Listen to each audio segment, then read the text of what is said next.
BJP को party with different ऐसे ही नहीं कहा जाता, यानी कि बाकी अन्य पार्टियों से अलग पार्टी। कई बार चुनावी सियासत में बीजेपी इसको साबित भी करती आई है। अब देखिए, मध्य प्रदेश के में पश्चिमी मध्य प्रदेश के इलाकों में नगरीय निकाय चुनाव हो रहे हैं और आज एक सीन डेवलप हुआ। उस सीन को आप समझिए और ये भी समझ जाइए कि बीजेपी कैसे अन्य पार्टियों से अलग है। बीजेपी की एक प्रदेश इकाई की मंत्री हैं संगीता सोनी, थांदला की रहने वाली हैं। नगरीय निकाय चुनाव में उनकी काफ़ी चलती है, ये पहले भी देखने को मिला है। लेकिन आज उन्होंने बीजेपी के अनुसूचित जनजाति प्रकोष्ठ के प्रदेश अध्यक्ष पूर्व विधायक कलसिंह भाबर की बहू का टिकट कटवा दिया।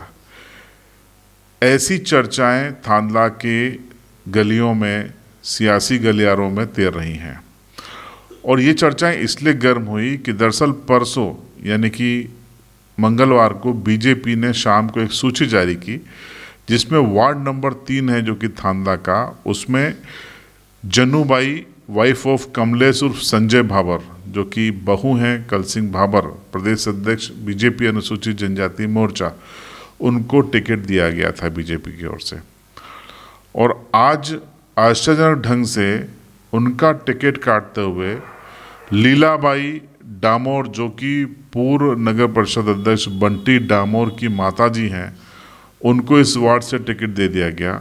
बी फॉर्म भी दे दिया गया जो कि जमा हो गया है और कलसिंह भाबर की बहू जन्नूबाई ने अपना नामांकन वापस ले लिया है पार्टी के साथ, पार्टी अनुशासन के नाम पर। इस चीज़ को लेकर काफ़ी हलचल है, चर्चाएं हैं, क्योंकि बताया जा रहा है कि कलसिंह भाबर यहाँ पर माइनस हुए हैं। कार्यकर्ताओं के सामने, मतदाताओं के सामने ये संदेश गया है कि कलसिंह भाबर अपनी बहू को टिकट नहीं दिला सके, यानी कि बीजेपी संगठन में कहीं न कहीं कलसिंह भाबर की सुनी नहीं जा रही है।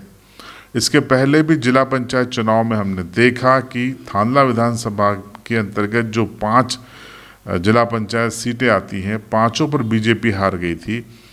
तब जब समीक्षा बैठक हुई थी मेघनगर में, तब आरोप यह लगाया गया था कि कलसिंह भाबर ने यह सीटें हरवाई हैं क्योंकि उनके मन पसंद के उम्मीदवार यहाँ पर नहीं थे, तो वो हरवाने में कामयाब रहे हैं। अगर ये आरोप सच है तो कलसिंह भाबर क्या मजबूत हैं, क्या इतने सक्षम है कि वो हरा सकते हैं? और अगर वो इतने सक्षम हैं तो फिर उनकी बहू का टिकट देने के बाद क्यों काटा गया? इसको लेकर कई चर्चाएं हैं। हालांकि कलसिंह भाबर के जो समर्थक हैं वो काफ़ी निराश हैं, हताश हैं, लेकिन कलसिंह भाबर काफ़ी निराश होकर भी पार्टी के साथ हैं। उन्होंने जैसे ही पार्टी का फरमान आया, उन्होंने अपनी बहू का आवेदन विड्रॉ करवा लिया, वापस खिंचवा लिया और लीला डामोर को ये दे दिया गया। बंटी डामोर संगीता सोनी के काफ़ी करीब माने जाते हैं, राजनीतिक रूप से वो बीते कुछ सालों में उनको सपोर्ट करती आई हैं और हालांकि औपचारिक तौर पर वो इसे स्वीकार नहीं करेंगे, लेकिन थांदला के सियासी गलियारे ये कह रहे हैं कि कलसिंह भाबर की बहू का टिकट संगीता सोनी जो कि प्रदेश मंत्री हैं बीजेपी की, उन्होंने कटवा दिया। सवाल ये है कि क्या भोपाल में कलसिंह भाबर की ज़्यादा नहीं चलती? क्या वीडी शर्मा या शिवराज सिंह चौहान उनकी कम सुनते हैं? कई ऐसे सवाल हैं जो यहाँ पर राजनीतिक गलियारों में तैर रहे हैं, जिनके जवाब ढूंढने की कोशिश कार्यकर्ता कर रहे हैं और जवाब टिकट की घोषणा होना, टिकट देने का ऐलान होना और उसके बाद वापस किसी अन्य को दे दिया जाना बी फॉर्म के साथ और कलसिंह को मजबूर करना कि वो अपनी बहू का आवेदन वापस करें। साफ है सियासी संदेश। फिलहाल कलसिंह भाबर की झाबुआ जिले की सियासत में नहीं चल रही है, ये बात स्पष्ट होती है इस पूरे घोषणा से। सभी ये जानते हैं कि संगीता सोनी, विश्वास सोनी, दिलीप कटारा और बंटी डामोर ये एक गुट से आते हैं और ये गुट कलसिंह भाबर के खिलाफ लगातार संगठन के रूप में खिलाफ रहता है और इस गुट को सांसद गुमान सिंह डामोर का करीबी भी माना जाता है, ऐसा राजनीतिक जानकार कहते हैं।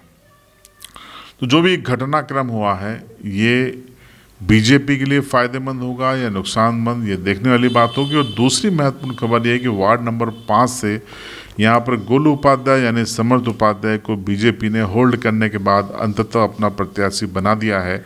उन पर 353 आईपीसी का एक एफआईआर दर्ज हुई थी, जिसमें उन पर शासकीय कार्य में बाधा डालने का आरोप लगाया गया था, लेकिन धारा 41 का लाभ उन्हें मिला है और उनकी जमानत थाने पर हो गई है, क्योंकि उसमें गिरफ्तारी नहीं होती, क्योंकि 7 साल से कम सज़ा है उस मामले में। तो जो नए नियम है उसके तहत उनकी गिरफ्तारी नहीं होनी थी। धारा 41 के तहत उनको नोटिस मिला और वो अब एलिजिबल यानी पात्र हो गए हैं नगरीय परिषद का चुनाव लड़ने के। तो वार्ड नंबर 5 से वो अब उम्मीदवार होंगे, जहां उनका मुकाबला मनीष बघेल जो कि कांग्रेस के होंगे और एक बागी हैं बोहरा समाज के मुकर्रम बोहरा, उनसे उनका मुकाबला होगा। तो इस त्रिकोणीय मुकाबले में कौन बाजी मारेगा, इसका हम 30 तारीख तक इंतज़ार करेंगे। और साथ में इस बात का भी इंतज़ार रहेगा कि वार्ड नंबर 3 में कल सिंह भाभर की बहू का टिकट देने के बाद कार्ड देने का परिणाम क्या होता है। क्या लीलाबाई डामोर फिर से चुनाव जीतेंगी और क्या फिर से बंटी डामोर एक तरीके से अघोषित नगर परिषद अध्यक्ष होंगे। इंतज़ार करना होगा 30 तारीख का।